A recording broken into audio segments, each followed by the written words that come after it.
नाज़रीन, इस वक्त मेरे साथ मौजूद हैं ज़िला टोबा टेक सिंह में सहाफ़त, जिन्होंने आगाज़ किया इलेक्ट्रॉनिक मीडिया में। पहले प्रिंट मीडिया था, फिर इलेक्ट्रॉनिक मीडिया जब आगाज़ हुआ अपना चैनल, तो सबसे पहले जो सहाफ़ी थे जिन्होंने यहाँ पर इंट्रोड्यूस करवाया वो थे राना खालिद महमूद साहब। मेरी खुशकिस्मती आज मेरे साथ मौजूद हैं, इनसे बात करते हैं। अस्सलाम वालेकुम खालिद साहब। जी वसीम शाह साहब, बहुत शुक्रिया आपका, थैंक यू। वालेकुम अस्सलाम। राना साहब, उस दौर में आज से 20 साल हम पीछे चले जाएं और आज के दौर में प्रिंट मीडिया इलेक्ट्रॉनिक मीडिया में जर्नलिज्म में क्या फ़र्क महसूस करते हैं? ज़मीन आसमान का फ़र्क है। मैं इस तरह बताता हूँ कि उस वक़्त हमारे पास एक छोटी कैसेट वाला कैमरा होता था। हम वीडियो रिकॉर्ड करते थे हाथ से, ख़बर लिख के, उसके साथ उसके मिनट्स लिख के भेजने के, इतने स्पेस पे ये ख़बर है, और वो TCS के ज़रिए हम अपने ऑफिस को भेजते थे। अच्छा। और अगले दिन वो ख़बर जो है वो नशर होती थी। आज देखें FTP का दौर आ गया, ये बहुत जदीद। इस वक्त मैं समझता हूँ कि जो सहाफ़त है इंतहाई आसान है कि कॉपी पेस्ट जो है वो बहुत ज़्यादा हो रही है। तो वो उस वक्त नहीं थी। उस वक्त आप खुद जाते थे, जिस जगह पे कोई हादसा होता था या कोई मामला होता था तो उस प्लेस पे जाके अब हम घर बैठे होते हैं। कोई भी जो शख्स है अपने इलाके का, वो अपने कैमरे से, मोबाइल से वीडियो बनाता है और साफ़ियों को शेयर कर देता है। नाज़रीन, इस वक्त भी मैं अगर जो रिकॉर्डिंग कर रहा हूँ तो इसको हम कहते हैं मोजो जर्नलिज़म। मोजो जर्नलिज़म से मुराद ये होता है कि मोबाइल जर्नलिज़म, ये एक टेक्निक है, ये एक इल्म है और इस पर बाकायदा यूनिवर्सिटीज़ रिसर्च कर रही हैं। BBC लंदन तक जो है वो मोबाइल से लाइव ट्रांसमिशन दे रही है। राना साहब, आपने सबसे पहले ज़िला टोबा टेक सिंह में ये जो पुल है रेलवे स्टेशन का, इसकी डॉक्यूमेंट्री फिल्म बनाई और बहुत ज़्यादा हिट हुई। कैसे ख्याल आया टोबा टेक सिंह का नाम रोशन करने में? देखें, जो मीडिया से जो भी तल्लक़ रखता है ना, उसके दिल में एक यही होता है कि मेरा जो इलाका है वो उसको मैं प्रमोट करूं, उसको मैं बताऊं, लोगों को उसका तारफ़ कराऊं। आज भी देखें, वो ऑडियो मेरे नाम से, मेरी ऑडियो है। हाँ। आज भी वो ऑडियो जो है वो उसको एडिट नहीं किया गया, लेकिन वो मुख्तलिफ़ नामों से वो उसको बड़ा ज़बरदस्त तरीके से जो है ना वो अप्रिशिएट किया जा रहा है। और वो मेरी पहली जो इब्तदाई तौर पर जब मैं सहाफ़त में आया तो उस वक़्त मैंने की, मुझे समझ आ रही है कि उसमें बहुत सी खामियाँ हैं। अगर आज बनाऊँगा उस तरह की वीडियो तो शायद बहुत बेहतर बन सके, लेकिन वो जिस तरह की भी है वो आज भी वो हर दिल में उतरने वाली, ठीक है। उसमें मैंने जब टोबा टेक सिंह की बुनियाद रखी गई उस वक़्त से लेकर जो भी सूरत हाल है वहाँ पे, मसलन यहाँ पे तलीमी मेयार जो है उसको भी उजागर किया।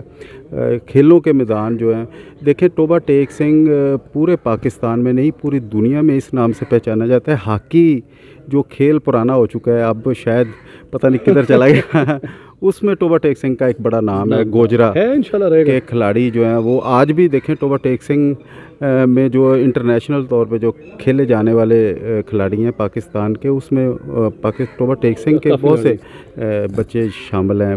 ना सब सैटेलाइट पे तो आप हाईलाइट करते रहे टोबा टेक सिंह, यूट्यूब चैनल है आपका अपना, यहाँ पे बहुत ज़्यादा टैलेंट है। उस टैलेंट को उजागर करने के लिए आपकी क्या खिदमत है यहाँ पे? देखिए, हर चीज़ के लिए ना एक वक़्त होता है। मैं समझता हूँ कि जब मैंने सहाफ़त का आगाज़ किया, अपना चैनल था, पंजाबी चैनल था, और जियो के बाद जो समझ लें कि जियो चैनल के बाद जो रिपोर्टिंग होती थी वो अपना चैनल था, पंजाबी चैनल था। बड़ा अच्छा लगता था, अपनी मादरी ज़ुबान थी, पंजाबी में बात करने का और ही मज़ा होता है। तो उस पर मैंने 3 साल काम किया है। उसके बाद फिर रॉयल टीवी में मैंने काम किया है। रॉयल टीवी के बाद फिर दुनिया, जिसके साथ मुझे 15 साल हो चुके हैं, मैं उसके साथ काम कर रहा हूँ। शौक़ होता है, दिल करता है, लेकिन जो इस वक्त ज़मीनी हक़ाइक़ है वो देखें, मेरी बात सुने। मैं आपको एक मिसाल दे रहा हूँ कि यहाँ पे पानी का एक मंसूबा बहुत बड़ा त्रिमु हैड से टोबा टेक सिंह 82 करोड़ का मंसूबा था, 1 अरब में चला गया।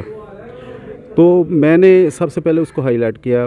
त्रिमु हैड पे यहाँ से काफ़ी दूर है, या जंग वहाँ पे जाके यहाँ पे खुदाई की जा रही कुओं की, इंतहाई गंदा मटीरियल लगाया जा रहा था। वो मसलन जंग आलूद जो मशीनरी है वो लगाई जा रही थी। मैंने निशानदेही की, मेरे जो MN है उनको नागवार गुजरा, उन्होंने मेरे ऑफिस में गए, उनका अपना ज़ाती तल्लक है।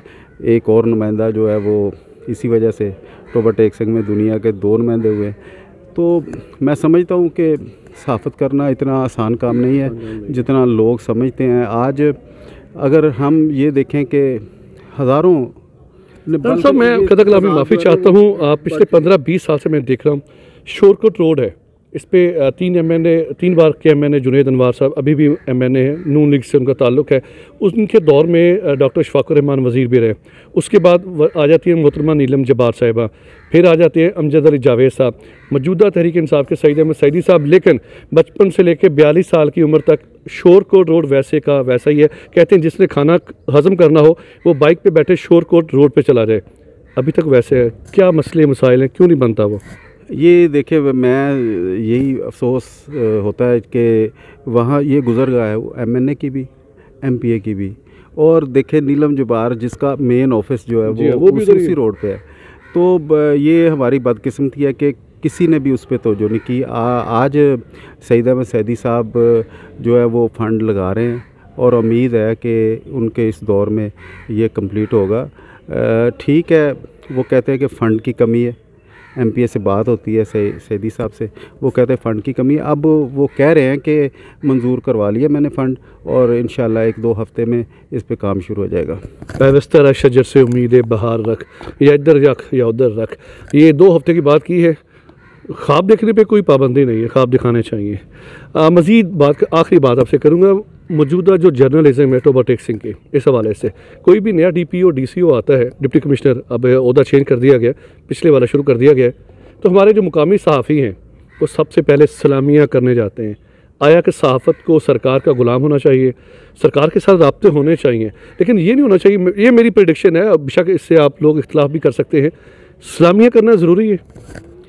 देखिए, मैं नहीं समझता, क्योंकि जो हक़ की आवाज़ उठानी होती है, जो मुतासरीन होते हैं वो लामहल्ला ये बात दुरुस्त है 100% के उनका जो वो उन्हीं के शिकार होते हैं। जो अफसरान जिनके साथ हम जाके फ़र्स्ट डे वो आते हैं तो हम उनको सलूट करने के लिए जाते हैं।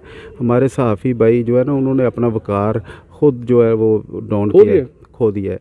अगर वो ऐसा ना करें, देखें सहाफ़त एक बड़ा मुक़द्दस पेशा है, उसको पेशे की हद तक रखें। और तो मैं समझता हूँ कि आज भी वो सहाफ़ी जो अपनी कलम की ताकत से इनको ज़ेर कर सकता है, वो आज भी मौजूद हैं, वो सलाम करने नहीं जाते। चंद सहाफ़ियों को मैं नाम नहीं लेना पसंद करूँगा। ज़ाहिर सी बात है, जहाँ पर अच्छाई हो वहाँ बुराई का अंसर भी पाया जाता है। खाला साहब, देखने वालों को कोई पैगाम देंगे प्रोग्राम के आखिर में?